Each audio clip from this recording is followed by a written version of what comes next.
ভেটকি মাছের ফিলে বার করে নেওয়ার পর আমরা সাধারণত কাঁটা চচ্চড়ি খেয়ে থাকি, কিন্তু ভেটকি মাছের তেল দিয়েও দারুণ স্বাদের চচ্চড়ি বানানো যায়। তার জন্য সজনে ডাঁটা, আলু, বেগুন কেটে নিয়ে কড়াইতে সামান্য একটু সর্ষের তেল দিয়ে পেঁয়াজ, পাঁচফোড়ন, শুকনো লঙ্কা দিয়ে ভেজে ভেটকি মাছের তেলের সাথে হলুদ, লঙ্কা গুঁড়ো দিয়ে বেশ হালকা আঁচে কষাতে থাকো।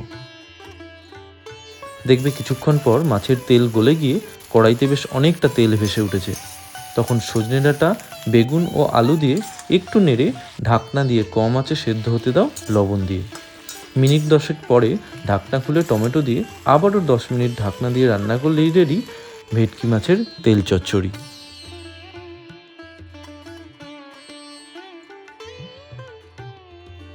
স্বাদে আর গন্ধে গরম ভাতে জাস্ট অসাধারণ।